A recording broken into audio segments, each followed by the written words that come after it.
हूं आपके साथ सुमन पाल। जोहान्सबर्ग में G20 समिट के दौरान ही India, Brazil, South Africa leaders की बैठक के बाद प्रधानमंत्री नरेंद्र मोदी, ब्राजील के राष्ट्रपति और साउथ अफ्रीका के राष्ट्रपति ने चर्चा की है। IBSA के ही इस द्विपक्षीय समूह के ही विकासशील देशों की समस्याएं और वैश्विक दक्षिण की चुनौतियां और इसके साथ ही बदलती अंतर्राष्ट्रीय अर्थव्यवस्था पर अपनी सामूहिक रणनीति साझा की है। मीटिंग में ही तीनों नेताओं ने बहुपक्षीय व्यवस्था में सुधार, संयुक्त राष्ट्र सुरक्षा परिषद में अचानक से बदलाव और इसके साथ ही विकासशील देशों की आवाज को और मजबूत बनाने की जरूरत पर भी जोर दिया है।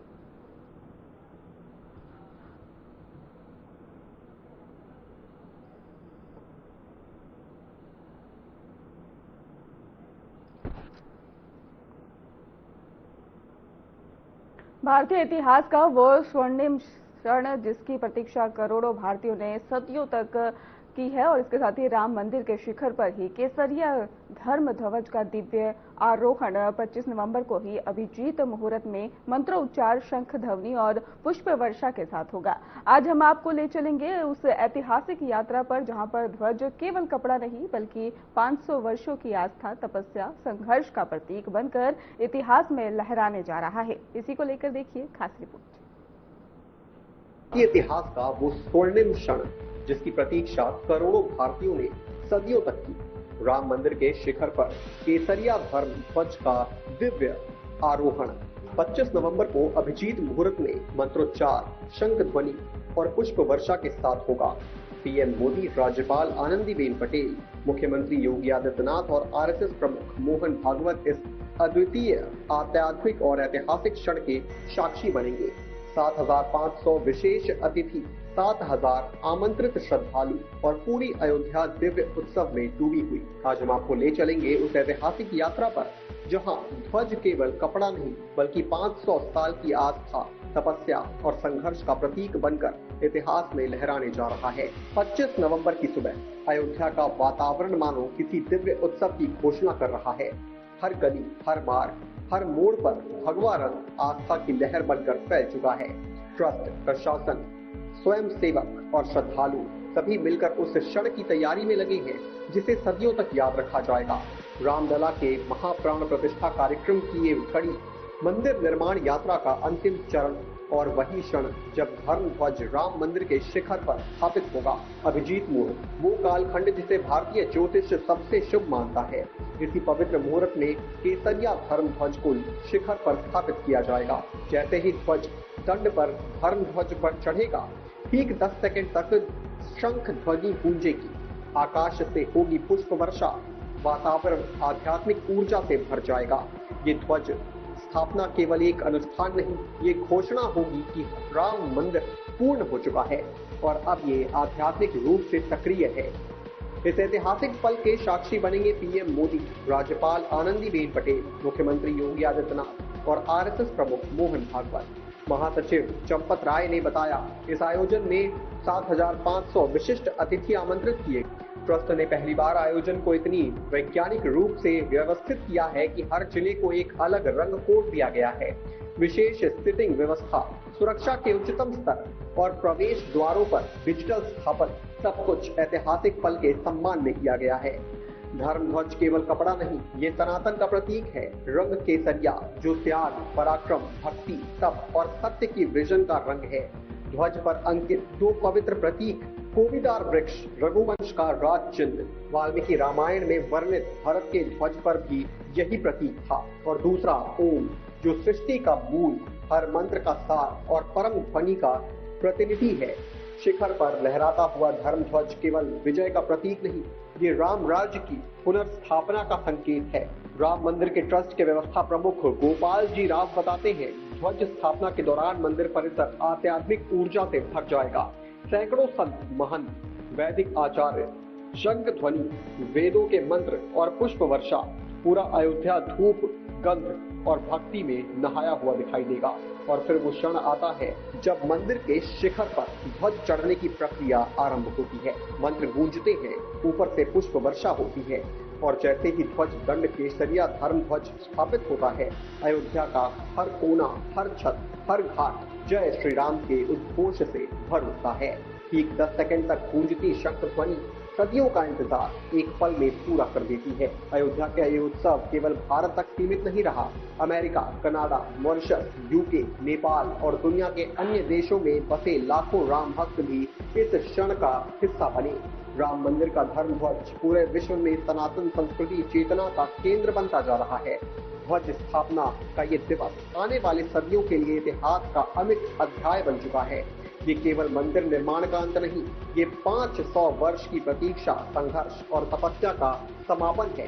रामलला के मंदिर पर लहराता ये धर्म ध्वज सनातन संस्कृति के पुनर्जागरण का प्रतीक है और उसी उम्मीद का संकेत है कि राम राज्य की मूल भावना सत्य, न्याय, करुणा और धर्म सदैव जीवित रहेगी। अयोध्या के इस ऐतिहासिक ध्वजारोहण का साक्षी बनने के लिए आपका धन्यवाद। आज का दिन केवल तिथि नहीं, ये सनातन परंपरा, रघुवंशी विरासत और भारतीय संस्कृति का पुनर्जागरण है। राम मंदिर के शिखर पर लहराता धर्म ध्वज हमें सदैव स्मरण कराएगा कि आस्था की यात्रा भले ही लंबी हो, लेकिन उसका परिणाम दिव्य होता है। अयोध्या में 25 नवंबर का दिन इतिहास का वो स्वर्णिम अध्याय बनेगा। अभिजीत मुहूर्त में जब राम मंदिर के शिखर पर केसरिया धर्म ध्वज स्थापित किया जाएगा, तब वो क्षण केवल एक अनुष्ठान नहीं होगा, बल्कि 500 साल की आस्था, संघर्ष, तपस्या का चरम रूप होगा। शंख ध्वनि, पुष्प वर्षा और हजारों श्रद्धालुओं की उपस्थिति में अयोध्या एक बार फिर अपनी दिव्यता और आध्यात्मिक ऊर्जा का अभूतपूर्व स्वरूप प्रस्तुत करेगी। धर्म ध्वज पर अंकित ओम और कोविदार वृक्ष राम राज्य की उस मूल भावना का प्रतीक बनेंगे, जो सत्य, न्याय, करुणा और धर्म पर आधारित है।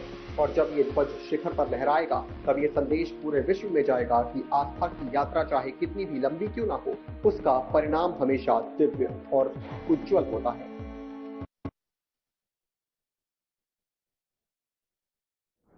यूपी के सीएम योगी आदित्यनाथ और आरएसएस प्रमुख मोहन भागवत ने ही जिनेश्वर मिश्रा पार्क में दिव्य गीत प्रेरणा उत्सव में हिस्सा लिया है। उन्होंने कहा है कि दिव्य गीत प्रेरणा उत्सव का ही जब हम बात करते हैं तो श्रीमद् भागवत गीता के 700 श्लोक जिन्हें हर भारत का सनातन धर्मावलंबी जीवन का ही मंत्र मानकर बड़ी पवित्रता के साथ ही बड़े आधार पर भाव के साथ उन्हें आत्मसात करने का प्रयास करता है।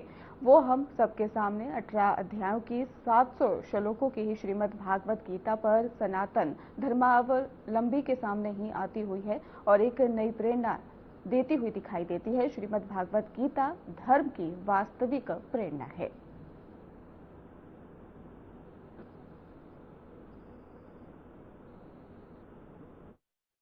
बहनों और भाइयों,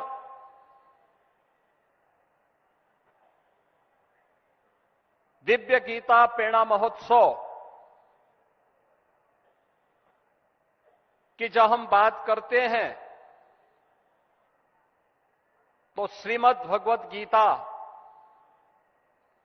के 700 श्लोक जिन्हें हर भारत का धर्मावलंबी, सनातन धर्मावलंबी जीवन का मंत्र मान करके बड़ी पवित्रता के साथ, बड़े आदर भाव के साथ उन्हें आत्मसात करने का प्रयास करता है, वह हम सबके सामने 18 अध्यायों की 700 श्लोकों की श्रीमद् भगवत गीता हर सनातन धर्मावलंबी के सामने आती हुई और एक नई प्रेरणा देती हुई दिखाई देती है। और जैसा यहां पे पूज्य स्वामी परमात्मानंद गिरि जी महाराज ने कहा था कि धर्म से ही शुरू होता है, अंत में भी उसी मर्म के साथ वह अपना विराम भी लेती है। यानी शुरुआत और अंत को भी जोड़ें तो अपने आप में धर्म मानती है। श्रीमद् भगवत गीता धर्म की वास्तविक प्रेरणा है और भारत के मनीषा ने धर्म को कर्तव्य के साथ जोड़ करके देखा है।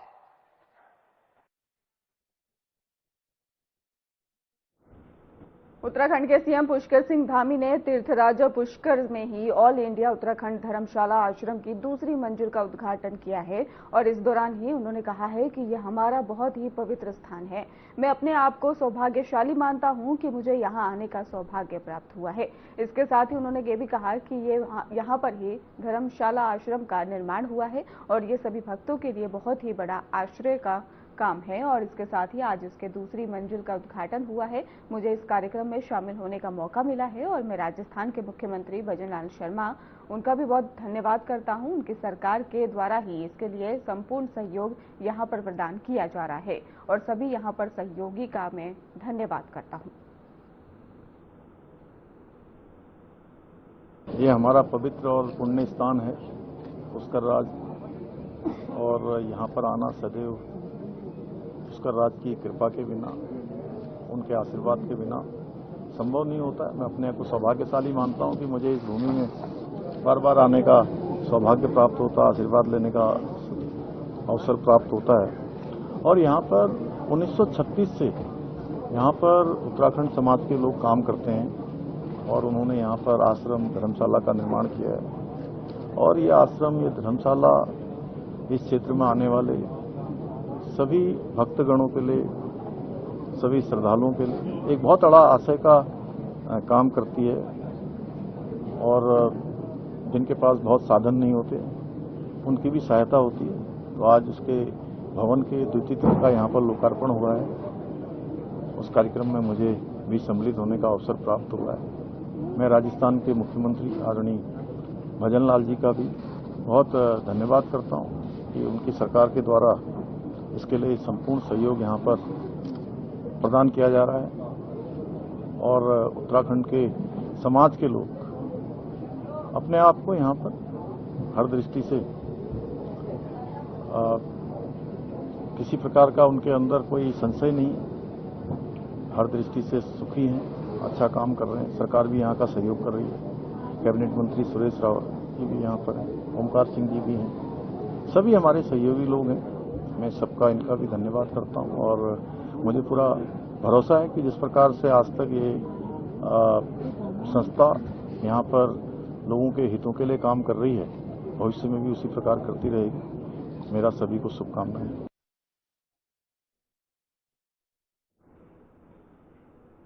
हरियाणा के मुख्यमंत्री नायब सिंह सैनी ने सरस मेले के समापन समारोह को संबोधित करते हुए कहा है कि आज जो शिल्प से लेकर कृषि उत्पादों तक हमारी बहनों ने ही अपने कौशल से ऐसे सम्मान बनाए हैं जो हमारी समृद्ध सांस्कृतिक परंपराओं को दर्शाते हैं। इसमें सहायता समूह के कामों की प्रशंसा प्रधानमंत्री नरेंद्र मोदी ने भी की और मुझे खुशी है कि प्रधानमंत्री ने 28 जुलाई 2024 को मन की बात कार्यक्रम के दौरान रोहतक जिले के हथकरघा उद्योग की प्रशंसा की और उस उद्योग में ही लगी हुई हमारी बहनों की मेहनत और कौशल की भी प्रधानमंत्री ने तारीफ की थी। और इसी तरह के उद्योगों को बढ़ावा देने के लिए हमने हरियाणा राज्य ग्रामीण आजीविका मिशन की भी स्थापना की थी और इसके द्वारा ग्रामीण परिवारों की आय बढ़कर उन्हें समाज की मुख्य धारा में जोड़ना हमारी सरकार का मिशन है।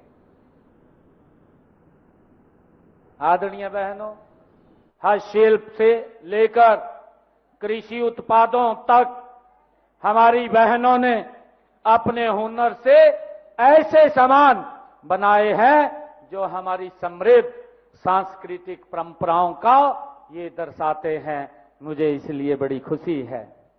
भाइयों बहनों, स्वयं सहायता समूहों के काम की माननीय प्रधानमंत्री आदरणीय नरेंद्र मोदी जी ने भी प्रशंसा की है।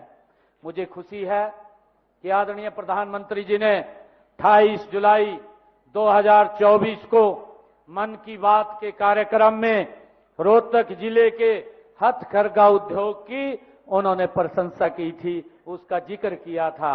मुझे ये भी खुशी है कि उस उद्योग में लगी हुई हमारी बहनों की मेहनत और कौशल की भी आदरणीय प्रधानमंत्री जी ने तारीफ की थी। उसमें हमारे रोहतक जिले के 250 से अधिक हमारी बहनें ब्लॉक प्रिंटिंग एवं रंगाई का उसमें काम करती हैं, उसमें लगी हुई हैं। मुझे बड़ी खुशी है कि स्वयं सहायता समूह से जुड़कर उन्होंने ट्रेनिंग भी वो हासिल कर रही हैं।